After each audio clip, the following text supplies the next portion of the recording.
Hi, I'm Sarah from sidetracksarah.com, and today we're going to do 5 Instant Pot soups. I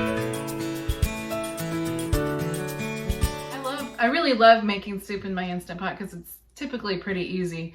The hardest part about the soups I made for this video was browning the meat. We had some ground beef that I had to brown up, and then chopping a few veggies. But really, other than that, they are pretty much dump and go.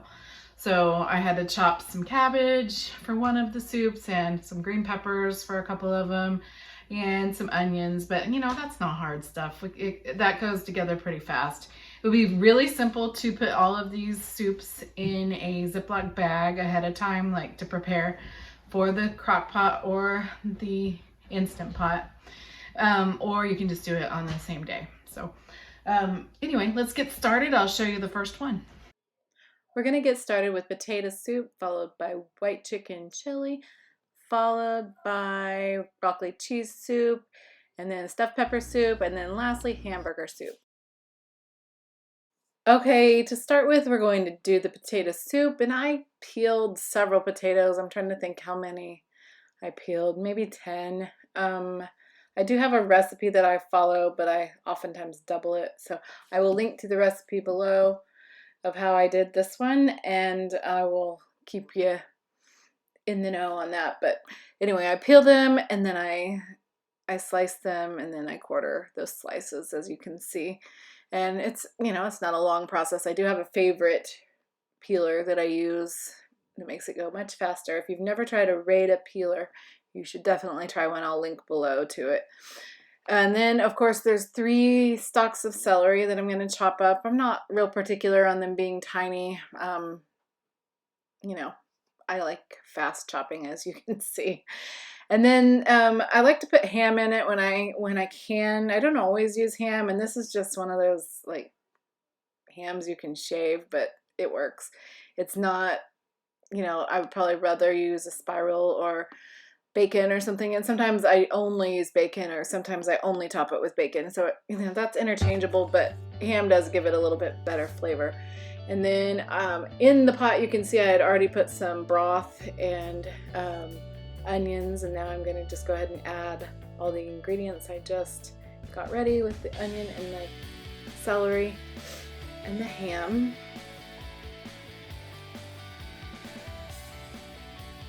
And then I had some seasonings that I was going to add. Salt and pepper is all that is.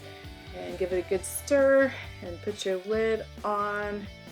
And then I almost always cook my anything with potatoes for about 20 minutes. That one we could probably get away with it for about 10 minutes since they're cut into smaller pieces. But I like my potatoes to not be real chunky with potato soup, so that's how I did it.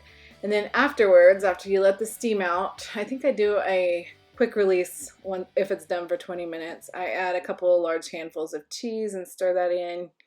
And then I add some milk. And we like ours a little bit thicker, so we will, in addition to the milk, we'll add some potato flakes just to thicken it up a little bit more. Now you got to be careful because the more you add, the more thick it is. So just be a little bit careful because it seems to thicken. I mean, obviously it's going to be more thick, but it seems to thicken the longer it sits, is what I'm trying to say. So don't go overboard with the potato flakes. Just use a little if you like to just have a little more thickness than it is right there. So, all right, that's all the potato soup. Now moving on to the next one. Oh, I guess I forgot to say that this is what it looks like when it was done, and this is one of our family's absolute favorite dishes that they always ask me to make. For this white chicken chili recipe, we used several different ingredients, but we started with 3 frozen chicken breasts. I usually just buy the bagged frozen chicken and just grab out what I need. Then we had a 1/2 cup of salsa, a can of diced tomatoes, and a 10-ounce can of diced tomatoes and green chilies. We followed that with 4 cans of Great Northern white beans, and then a packet of taco seasoning, and then a little bit of water. I think I did about a 1/2 cup just to make sure it came to pressure. Followed with some oregano and cumin, And then I put the lid on and I pushed pressure cook and cooked it for 20 minutes because I had those frozen chicken breasts in there, and make sure to seal the valve, of course. Don't you like my little cannon that shoots the steam? My daughter got that for me for Christmas. It's one of my favorites. Okay, and then after you release the pressure, I just do a quick release. I don't wait. And then this is kind of what it looks like whenever you first take off the lid. And keep in mind, all those chicken breasts are still whole. So if I had been thinking, I would have shredded them before I added this milk and sour cream. But you'll see still in a minute how I'm going to shred those with my scissors. I just get them, put my scissors down into the pot, and I just cut them up into pieces. Now, I did miss a couple, so I might fish those out with a spoon and continue to cut them kind of on the spoon. But they're pretty, there, you can kind of see what I'm talking about there. But it's pretty easy to break into pieces, and this is a really, really tasty soup. Now, we served it with Fritos and cheese and sour cream, and it was a hit for everybody in the family. Now let's get started with this broccoli cheese soup for the Instant Pot. This one was super easy. I was really excited about it. I started with 42 ounces of frozen broccoli florets, and then I added 3 cans of evaporated milk, and then 2 cans of Campbell's cheddar cheese soup. I don't know if any other brand makes this cheddar cheese soup, but that's all I can ever find when I'm looking for cheddar cheese soup, so I go with Campbell's. And so I add that, and then I add my onions,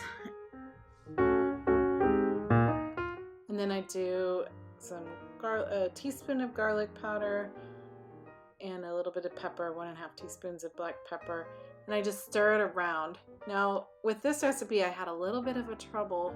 I was only cooking it for 5 minutes, but it took mine longer to come to pressure, and I ended up getting the burn notice. It did not affect the meal. I was just slightly charred on the bottom, and it still cooked just fine. It had enough time in there.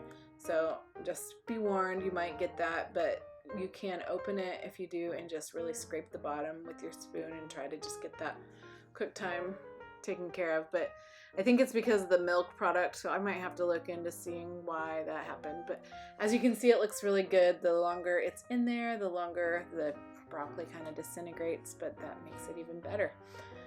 So we topped the bowl with cheddar cheese. You could even add more cheddar cheese in if you wanted to, but I felt like it tasted just fine like this, and my kids loved it. Those who like broccoli anyway. Those who don't like broccoli, we're not a fan. But so you're gonna have those who love it and those who don't if they're picky eaters with the broccoli. All right, for this stuffed pepper soup, we started with browning some meat. Now, this was 3 pounds of meat that I was browning for both the stuffed pepper soup and the recipe after this, which is the hamburger soup. So I got all that ready, and then while that was browning, I started chopping my vegetables. After adding my 2 pounds of cooked ground beef, 2 cans of diced tomatoes, a can of corn, and 2 small cans of tomato sauce, I added some brown sugar, brown rice, and onions to the mix, and then I just started stirring and tried not to knock my camera over. So I stirred it up really well, making sure my rice was covered, and I added a little water and seasonings to the top. I was worried about the rice not being covered all the way. And then I almost forgot the most important step. Not this, of course, salt's good too, but I went and I put the lid on soon after that, and I turned around and my daughter asked me, "Can I have a bite of one of these peppers?" And I was like, "Oh, the peppers are supposed to be in the soup." So anyway, you will find that I am now going to add the peppers in the soup, and I did let her have a little nibble of that. So then it was time to put the lid officially on and push. This is a different Instant Pot, so I had the manual button. And we're going to cook this one, I think, for 10 minutes. And then we're going to naturally sit for 10 more minutes after the timer goes off. And then this is what it looks like whenever it comes out. As you can see, it fogs me up nicely. But I give it a good stir, and everything just looks amazing. It's not as soupy as you'd think. It could almost be a main dish. But it was really good. And here is the final product. We did top some of them with some cheese because I think everything tastes a little better with cheese, but you wouldn't have to do that. Okay, this Instant Pot hamburger soup recipe is low carb, and this one was kind of for me because I've been trying to eat more low carb, and so having an extra soup for myself on hand is great. I started by slicing a bunch of cabbage. I guesstimated that this would be about 2 cups. It ended up being about 4 cups, so I have a lot of extra cabbage I can use. Then 1 stalk of celery I chopped up, and then a half of a pepper, I believe. Yep, I'm just chopping up a half of the pepper. Well, it looks like I did the whole pepper. I'm using the whole pepper, guys. So anyway, then I went on with 32 ounces of broth. I added my 1 pound, which is 2 cups of cooked meat. I added then my cabbage, diced tomatoes, green chilies, my peppers, and now some garlic powder and some salt. And I only had the coarse sea salt that day, but you really can't tell. I don't really care what kind of salt it is. And then I added some celery too. As you could see, I had already chopped it up earlier in the picture, but anyway, so make sure you close that valve. And this one only cooks for 5 minutes, and it takes the longest just to get it to come to pressure because it's a soup. But make sure that is sealed, and then that is me releasing the steam, of course, and it is loud. Everybody goes running. When I take the lid off after the valve has fallen, I see that it's not overly soupy, but it's just enough broth and yumminess that it works well. And it really works well for my diet, which is great. I really like that. I had a big bowl of it today even because I was doing a good job of staying on plan, and honestly, none of my kids have tried it yet because I'm hogging it. I hope these videos gave you some new ideas for dinner time. This is the perfect time to have soup, and we've been enjoying it a lot. So I just wanted to share that, and I will put the recipes down below, and I will also link to some other great Instant Pot foods here on this screen. Be sure to subscribe, and if you click that bell, you will get a notification on your phone every time that I post a new video, and I'm planning to start posting every week in 2023. I will try to speed that up even more, but we're going to take it one step at a time. I'm going to start with one a week, and then I will hopefully grow that as I get faster at doing this. So thanks for joining us, and I will see you soon. Bye.